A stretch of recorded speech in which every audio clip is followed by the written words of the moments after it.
Alors, sans tarder, je vais donner la parole à monsieur, d'après le planning, à monsieur Jawad Dabouno, qui est initiateur donc, de cette conférence et qui va nous parler d'une thématique, penser le numérique à l'université. Et vous avez 10 minutes. Merci, Sihia. Donc, bonjour, je remercie. Si vous me permettez, j'ai oublié de dire une chose importante, c'est que IOMED a beaucoup vécu et a démarré grâce à un soutien financier du ministère de l'Enseignement supérieur français et des universités numériques thématiques. Et je tiens ici à les remercier et les remercier en votre nom. Merci. Donc, je renouvelle mon remerciement je commence par Gilbert, et puis tous les imminentes personnalités qui ont donc fait le déplacement pour donc honorer notre conférence et puis enrichir le débat. Moi, je suis beaucoup plus mal à l'aise que Patrick. Je n'ai ni l'expertise, ni l'expérience, ni la responsabilité ou la compétence de parler du numérique aux universités. Donc, j'ai pris le soin de noter, d'écrire un petit texte que je vais essayer de vous lire.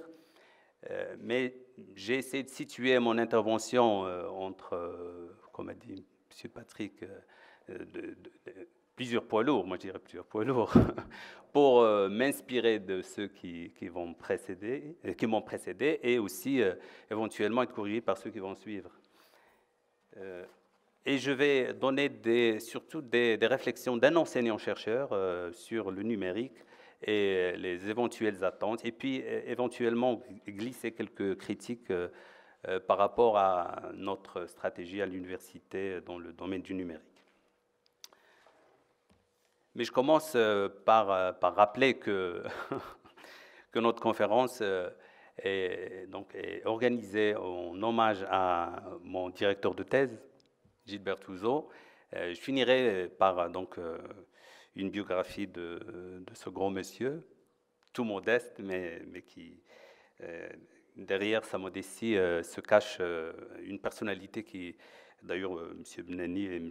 Desmougins l'ont rappelé, donc derrière le numérique en France, mais pas uniquement le numérique. Donc je parlerai d'autres choses, mais vers la fin. Et je reste tout de même sous son regard bienveillant, comme donc virtuel et aussi réel. Donc je vais lire, comme j'ai dit, le texte que j'ai préparé. Donc le monde dans lequel nous vivons aujourd'hui connaît des bouleversements profonds. Donc je vais rester dans les généralités parce que, comme j'ai dit, je ne vais pas me risquer à parler de choses trop spécifiques. Le monde connaît beaucoup de bouleversements profonds. Il est marqué par l'importance accrue de la connaissance et du savoir, et l'université, principal lieu de création, supposé être principal lieu de création et de partage et de transfert de la connaissance, s'y retrouve jouant un rôle central. Et du même coup, bien sûr, se retrouve au cœur des préoccupations et des questionnements contemporains. Et du fait que l'on traverse actuellement une période de crise économique, financière, entre autres, l'université, sans aller jusqu'à s'aliéner aux tentations de marchandisation de l'enseignement supérieur, ne doit pas non plus ignorer les exigences d'efficacité, de productivité, d'intelligence, de responsabilité citoyenne qui s'imposent désormais à toute institution moderne.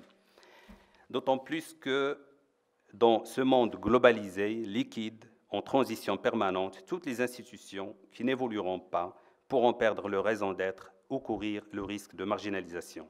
Il est utile de faire remarquer que les étudiants d'aujourd'hui sont natifs du numérique et donc acceptent favorablement, pour ne pas dire exigent, d'une manière forte, donc exigent les apprentissages qui utilisent les nouvelles technologies auxquelles ils sont habitués. Leur forte connexion à Internet leur permet de découvrir l'immensité du savoir, de connaissances, d'expériences, de TP, entre autres. Et puis, donc, l'instantanéité de l'accès à ces données, à Internet, que recèle la toile, tout cela affecte leur mobilisation pour des approches traditionnelles. Cependant, l'insertion dans le monde du numérique pour une université comme la nôtre ne s'improvise pas. Il nécessite une approche stratégique. Ceci dit, le numérique et même une stratégie numérique ne peuvent pas se substituer à un déficit stratégique dans une université, dans son ensemble. En réalité, avec la question du numérique, il est profitable de repenser la mission de l'université et sa stratégie globale.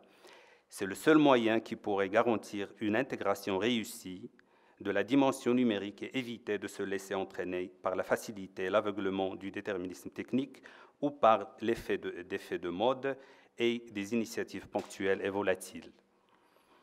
Cette remise en question générale de l'université et de sa mission, pratiquée à chaque fois, dans les pays anglo-saxons, ils ont pris l'habitude à chaque fois de profiter d'un changement technique ou technologique pour repenser leur institution dans sa globalité, doit permettre de ressortir des priorités de l'université en matière d'enseignement, de recherche, de gouvernance et de transfert des savoirs et de compétences. L'analyse des différents processus conduirait alors tout naturellement à justifier la pertinence ou non de recourir aux technologies numériques et aboutirait le plus souvent à des approches hybrides numériques traditionnelles. Seule cette démarche permettrait de faire adhérer l'ensemble des acteurs, parties prenantes de l'université à la refonte de leur institution, car bien sûr l'insertion du numérique ou l'insertion de l'université dans l'ère du numérique s'assimile à une recomposition de celle-ci, à une refonte de cette institution. Il nous paraît important de rappeler ici qu'une démarche descendante pour introduire le numérique à l'université qui n'impliquerait pas les enseignants-chercheurs dès la phase de conception renforcerait leur appréhension vis-à-vis du projet globalement.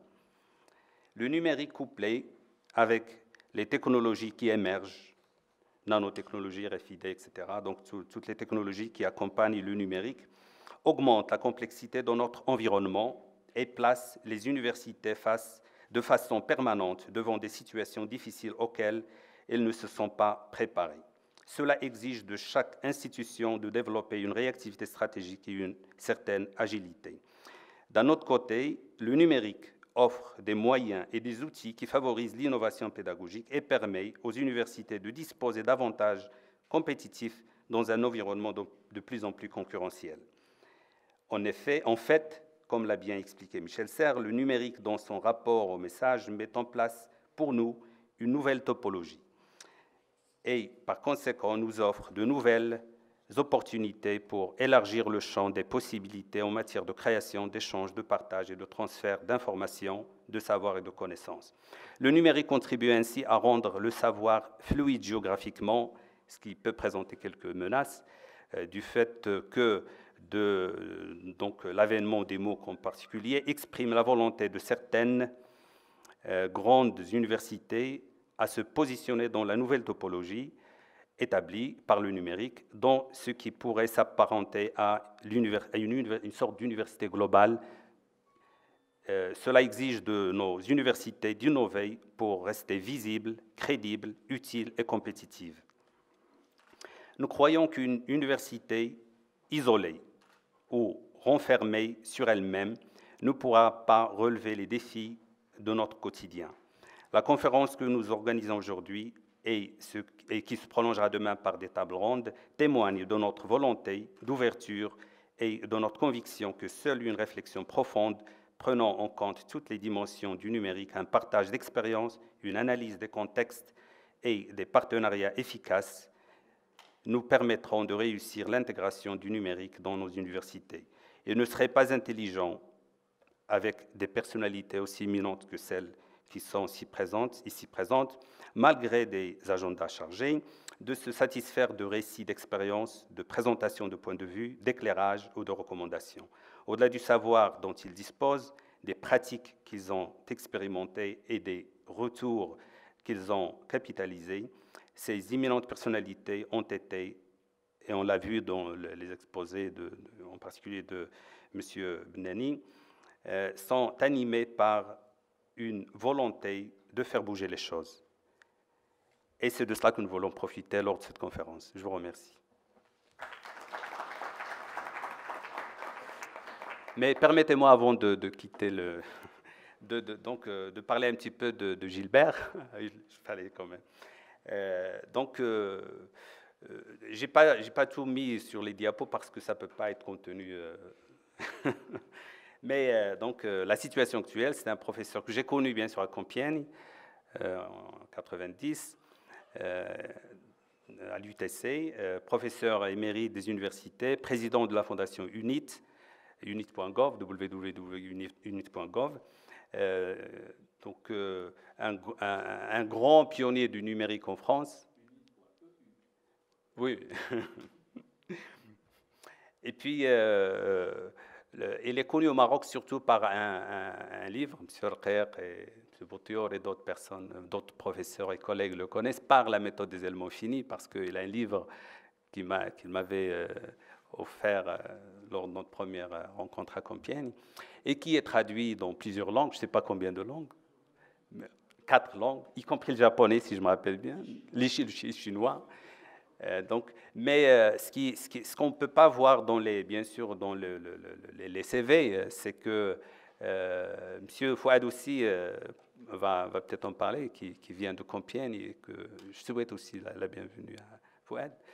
Ce qui ne peut pas être contenu dans un CV, c'est surtout le côté humain, le côté, la simplicité qui cache derrière une intelligence immense. Je parle beaucoup d'intelligence parce que lors les premiers échanges que j'ai eus avec Gilbert étaient sur la possibilité de rendre les méthodes intelligentes. D'accord. Ça a donné, bien sûr. Et puis, je me rappelle aussi les éléments diffus. Une des dernières thèses, la dernière thèse dans laquelle j'étais membre par M. Gide, parlait de Gilbert Touzeau parce que c'était justement sur les méthodes sommaillage. Mais vraiment, ce qui est aussi touchant ou intéressant ou aussi motivant chez Gilbert, c'est cette connaissance encyclopédique, cette motivation qui va de l'informatique à la mécanique, à l'électronique éventuellement, parce qu'il y avait un service électronique à Compiègne, il était responsable du service, aux éléments finis, avec leur partie mathématique et mécanique, et puis finalement au numérique en France, et jouer un rôle de pionnier dans tous ces domaines, parce que la méthode des éléments finis, il était pionnier. C'est les premières thèses soutenues, si je ne me trompe pas, sur la méthode des éléments finis, c'était celle de Gilbert Touzeau. Et puis les premiers... le UNIT, donc les premières plateformes numériques aussi en France, c'était aussi Gilbert Touzeau. Donc je remercie Gilbert pour sa modestie, pour le fait qu'il soit parmi nous, et puis par le fait qu'il a, je le sens très bien, encouragé tout le monde à venir enrichir ce débat. Donc, merci à vous.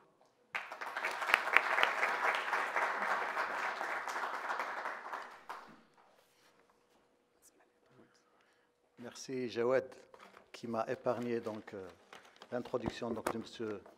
Touzeau.